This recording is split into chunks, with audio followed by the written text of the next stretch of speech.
The Pixel Watch is the Apple Watch of Android smartwatches, but it doesn't get everything right just yet.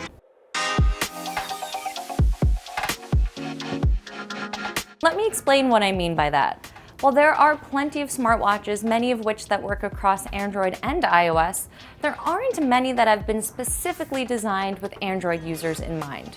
Many of these other cross-platform smartwatches, like those made by Fitbit, Michael Kors, Garmin, and Fossil, tend to specialize in fitness or fashion and struggle to provide a good balance of the two. The Apple Watch manages to do this well for the most part, but of course, it's only for iPhone owners.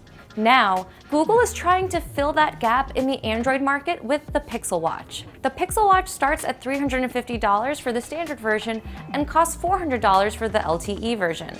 It launches on October 13th and pre-orders started on October 6th. With its focus on design and fitness, the Pixel Watch is essentially a hybrid between Fitbit and the Apple Watch. And I mean that quite literally when it comes to Fitbit. Since Fitbit is now part of Google, many of Fitbit's core stats and features are built into the watch. Overall, I think the Pixel Watch is one of the best, if not the best, options out there for Android users looking for a new smartwatch. But its relatively short battery life and a few other quirks hold it back from being as good as it can be.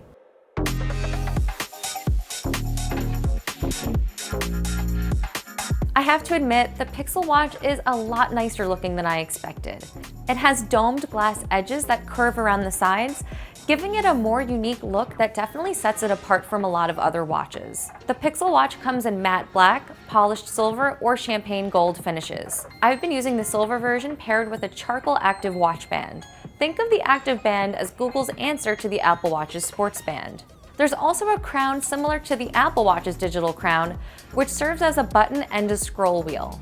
However, the Pixel Watch only comes in one 41mm size option. I personally don't mind that since I have a small wrist, but it might be a drawback for those who prefer larger watches. If you've been reading about the Pixel Watch lately, you've probably heard some of the criticism about the Pixel Watch's large bezels. There's good news and bad news. The bad news is that yes, these bezels do exist, but on the bright side, they're not very noticeable most of the time. Many of the Pixel Watch's clock faces and other software elements have a black background, making it hard to tell where the screen ends and the bezel begins. But you can definitely see how small the Pixel Watch's screen is compared to the rest of the watch when using the Photos watch face. Speaking of watch faces, the Pixel Watch comes with a variety of different styles, and you can swap out faces on the watch itself or on the accompanying app on your phone. Like the Apple Watch, you can add complications to the watch face that show bits of information like your battery level, the weather, alarms, or an app shortcut. I really like the clean look of Google's watch faces, but the Apple Watch has more variety in terms of design. Most Pixel Watch faces are some variation of a clock in either analog or digital form with some complications. The Apple Watch has more variety when it comes to style, with options ranging from animated flowers and butterflies to astronomy and Mickey Mouse themed faces. The Pixel Watch feels like a really nice looking Fitbit watch. There's a lot of Fitbit sprinkled throughout the whole software experience.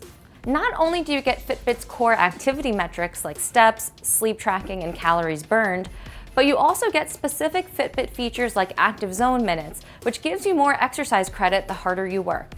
In fact, the Pixel Watch's software feels a lot like the Sense 2, which I was using in the days just before I switched to the Pixel Watch. Just like the Sense 2, you swipe down to get your quick settings, up to see notifications, and left or right to see tiles. These tiles show bits of information kind of like smartphone widgets. The biggest difference between the Pixel Watch's software and the Sense 2's is that you can download Google Play Store apps since it runs on Google's Wear OS software. That means you can get apps like Spotify, the productivity app Todoist, and Map My Ride on your wrist, just like you can on other Wear OS powered watches such as the Samsung Galaxy Watch 5. But there's already plenty of functionality from Fitbit and Google baked right into the software without having to download any apps. You get around 40 workout options on your wrist in the Fitbit Exercise app, along with Fitbit's Today app, which shows data points like calories burned, active zone minutes, heart rate, and more. As for Google-powered features, you get the Google Assistant, of course, as well as Google Maps and Google's Home app for managing smart home devices. You can summon the Google Assistant by pushing the side button or by saying the wake word. However, it usually took me a few tries to get the Pixel Watch to detect the wake word, so I've been using the button. The software is easy to navigate overall, and the Pixel Watch has most of the features I'm looking for in terms of smartwatch functionality, like the ability to make mobile payments and respond to texts from your wrist. The health and fitness tracking experience should feel very similar to anyone who has ever used a Fitbit device in the past. You can set up the Pixel Watch just like any other Fitbit device in the app, and your metrics carry over automatically. All of my recent workout data from the Sense 2 was right in my feed, along with data from my Pixel Watch. But you can also use Google Fit, which seems like an odd choice considering how much Google is really pushing the Fitbit experience on this watch. For example, Pixel Watch buyers will get 6 months of Fitbit Premium for free, which usually costs $10 per month. The Pixel Watch has all of the major health features and sensors you'd expect from a smartwatch at this price. That includes the ability to measure heart rate and take an ECG from the wrist. It also has a built-in compass and GPS for navigation, and features like blood oxygen saturation and fall detection are coming in the future. But Google is really promoting the heart rate sensor, saying it's the most accurate one it's shipped yet, even counting Fitbit devices. In my experience, the heart rate sensor seems to live up to those expectations so far, but I'll need to spend more time with the Pixel Watch to know for sure. When I compared the Pixel Watch, Apple Watch Series 8, and Fitbit Sense 2 to a chest strap heart rate monitor, the Pixel Watch seemed to catch up to the strap the quickest during some light cardio. The Pixel Watch runs on an Exynos 9110 processor with a Cortex M33 coprocessor. It's a different approach than Google has taken with its recent Pixel phones, which now run on Google's own custom-made Tensor processor. Performance felt smooth when scrolling around the operating system or launching apps, and it does feel a little faster than the Sense 2.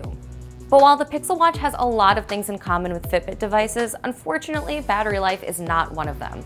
The Pixel Watch lasted for about 15 hours with the always-on display activated on a day when I went on a 22-minute outdoor run. But that improves significantly when you turn the always-on display off. Without it, I got around 28 hours of battery life, but I also didn't go on an outdoor run that day. That's important because GPS tracking is known to be a battery drainer. The Pixel Watch's battery life might be fine if you plan to charge it every night, but it does make it challenging to use as a sleep tracker. I'm a little disappointed by the Pixel Watch's battery life because I really enjoy using the always-on display. The Pixel Watch feels like a mashup between Fitbit and the Apple Watch, which is ultimately a good thing. I love the Pixel Watch's elegant design, wide variety of exercise types, accurate heart rate monitor, and attractive watch faces. But the battery life isn't as long as I would like it to be, especially with the always-on display active. And the black bezels framing the screen will seem noticeable if you try to use a watch face that doesn't have a solid black background. The Pixel Watch doesn't really bring anything new to the world of smartwatches, but it is filling a hole in the market for Android device owners. And that's enough for now, but I'm excited to see where Google and Fitbit take the Pixel Watch in the future. So what do you think of the Pixel Watch? Let us know in the comments.